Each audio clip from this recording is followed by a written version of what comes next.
Let's welcome Chelan County Sheriff Brian Burnett to our In Focus program today, talking about law enforcement activities here in Chelan County.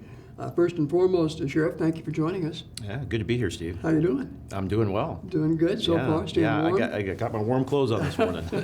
It's really starting to get chilly, and we can talk a little bit about that and what that means for your guys out there in the cold and how they have to accommodate that. But anyway, let's talk. First of all, there's some breaking news this week. Unfortunately, there was apparently a homicide up in the Kashmir area. 96-year-old woman was victim of apparently a pretty brutal murder, and I wanted to get a status report on that investigation. As I understand, the suspect did make her preliminary court appearance yesterday, and she's been remanded to the court, as I understand. So can you tell us from what you've gleaned from the investigation so far, what happened? Well, obviously, I received a 911 call shortly after, I think, 2 in the morning when the suspect, 70-year-old female, called in and reporting that she had just murdered her mother. And so first responders, sheriff's office, respond on scene and found a pretty, traumatizing, gruesome scene on site. So it was a very involved situation. Obviously, there's no doubt that there's some mental health issues there, but our investigators were able to work along with Washington State Patrol, because they have some equipment that they'll bring in and assist us in that. But full cooperation from the suspect, as far as giving. She had notified, actually. Oh yeah, she was the one that called 911, gave a full confession, and detailed on what actually happened there that evening, and then unfortunately that's about all I can really say today. Do you know anything about the relationship that this woman had with her mother? No. No history of contacts with law enforcement? Not that I'm aware of. I mean, from what I understand, they were living there 3 generations in the house. The elderly female mother. And our suspect, 70 years old, and then they had the other daughter that was living there as well, so 3 generations. Appears to be kind of an unusual case, rather bizarre. Obviously, you don't encounter these types of cases very often. No, we don't, and that'll be one interesting thing when the prosecutor files charges and to see what the judges do with that as far as incarceration and bail, and then again, mental health history or if there is some there, and when the defense counsel and who's representing the suspect, what will become of that if there's going to be any mental health evaluations. I'm sure there's going to be some type of involvement there, and again, speculation by my part at this point, but I would assume that we've got some unusual circumstances here that's driving someone's behavior. Interesting. Have you ruled out elder abuse, or again, you said there was no history of? Just an extreme violent act, and not sure where that came from and what drove that. Really not a clear motive there. I want to touch on different law enforcement topics here on In Focus today with Sheriff Brian Burnett. Again, winter weather, cold weather's here again. How are your guys coping with that? They do really well, and I think one of the biggest things is we try to be mission specific. And you'll see, our staff wearing jumpsuits. It's a winter weight one, but boy, when it's temperatures out here in the low teens and single digits and a wind chill factor, it's going to cut right through. But we try to provide them with the right gear for the right time of the year and what they have going. And what that means is cold and heat are some of our 2 biggest environment factors there. And so making sure the guys have a proper, what we call undergarments as well. We provide them in our clothing allowance to make sure that they have that to stay as warm as possible. Do you have something to put on your head and your hands and your feet, because you got to keep your feet dry and warm. Those are one of the most important things. And one of the big things that, boy, if you get down on a traffic accident scene where the pavement is frozen, you're going to quickly find how that transfers right up through your feet wear.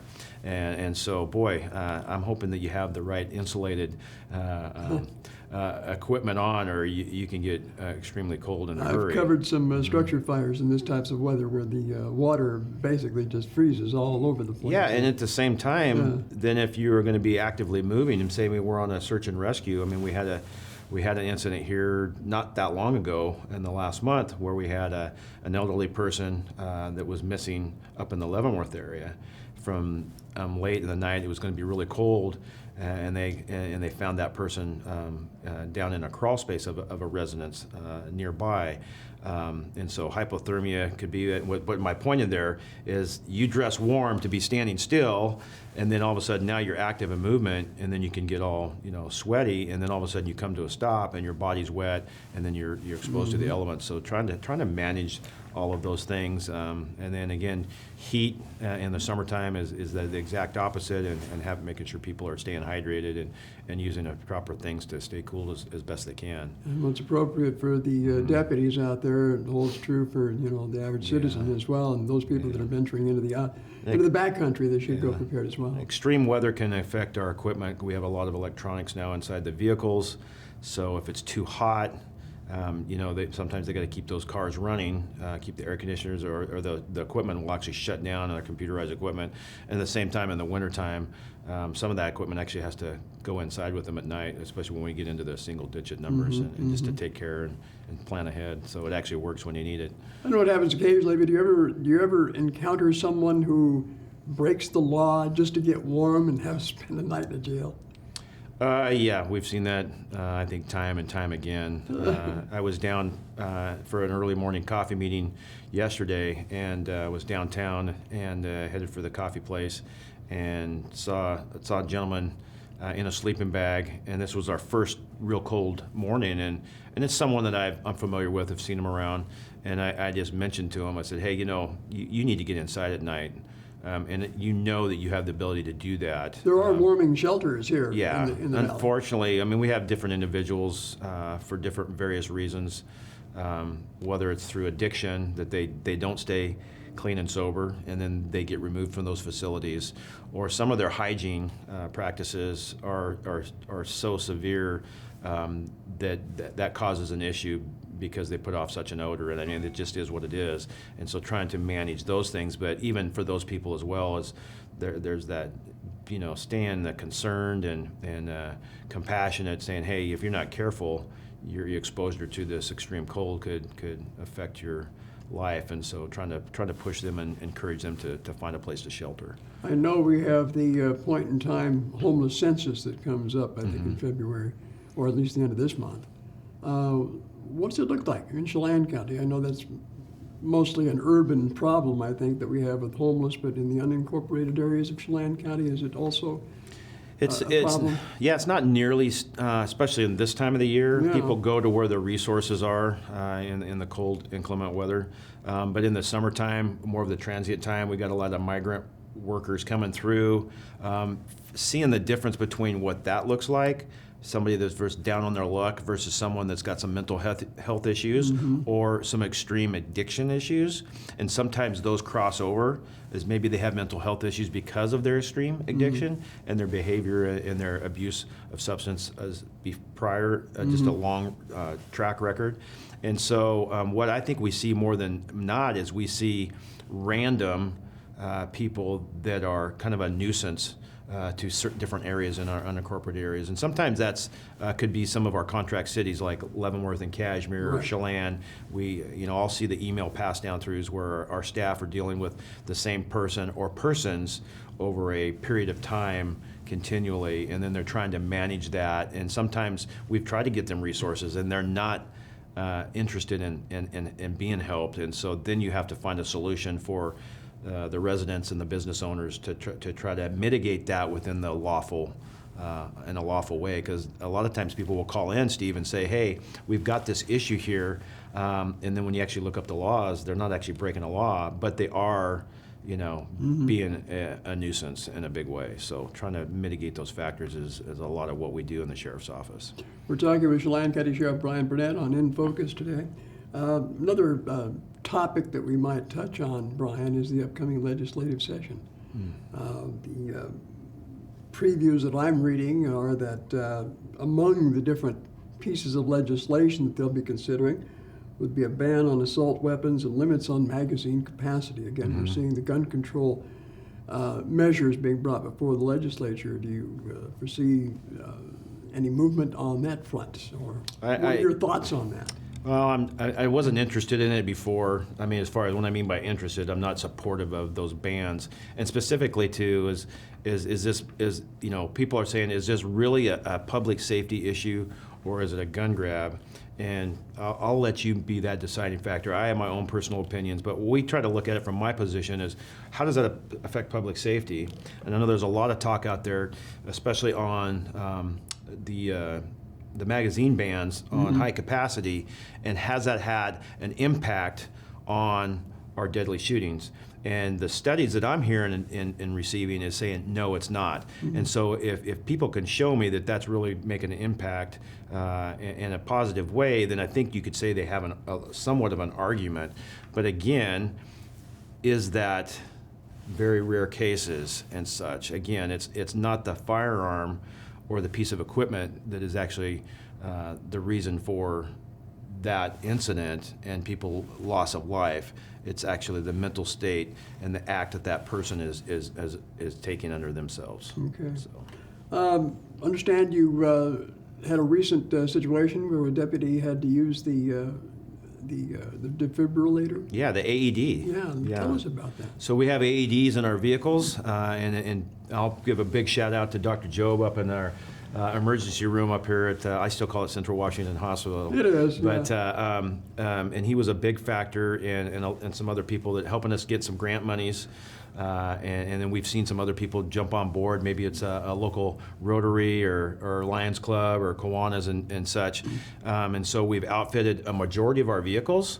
And we assign those specifically to our outlying areas. So if we got people that are working up in the Lake Chelan Valley or up in the Leavenworth and Lake Wenatchee area, those are the cars we want those defibrillators in first, because we believe that majority of the time, if not almost all the time, our deputies are going to have the ability to be first responders even before fire or EMS. And we actually had a deputy respond to a call out in the Leavenworth area yesterday where they heard there was a CPR cardiac issue going on and a CPR in progress.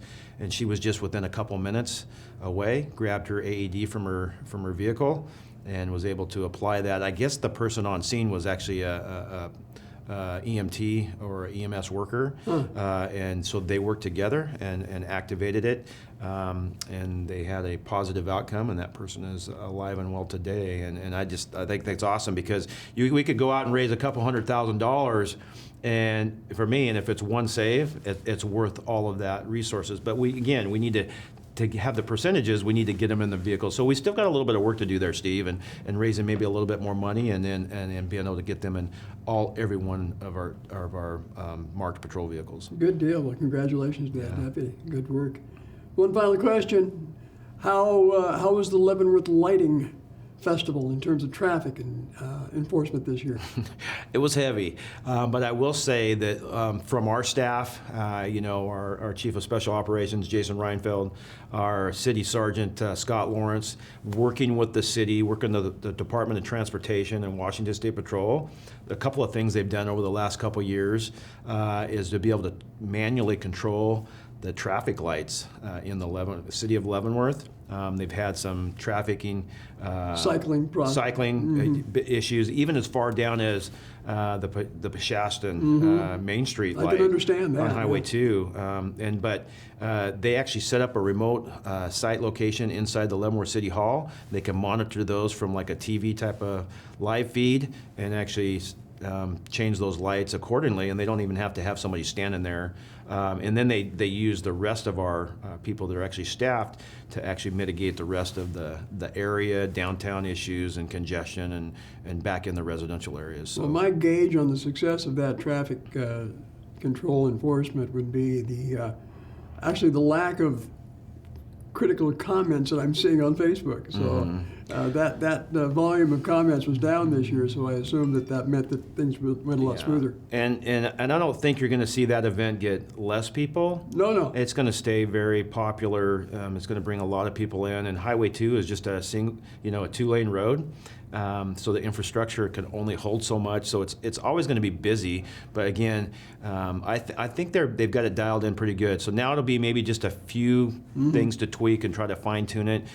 Some of the things that the local residents used to do for mitigation of that before GPSs came in was they used to be able to take some of the back roads around. Well, now GPS formatting is almost updating you lifetime to say, here's your best route, and so they will reroute you. So now maybe I'm coming from Kashmir to Shaston, and I'm trying to get to Leavenworth and say I want to take the North Shaston Road as a detour and save myself some time. It may or may not save yourself time just because of that. So we're seeing a lot more traffic in those neighborhoods then too. Huh? Yeah, in the city resident side of it, as far as because we get a lot of people that park back out in those areas. So coming back off of Pine Street and Ski Hill, and there's nothing we can do there. That's just going to take time. So if you just know that if you attend those festivals, Steve, that it's some patience. And plan ahead, knowing that I'm going to have to plan maybe an extra hour to get home to Wenatchee. So.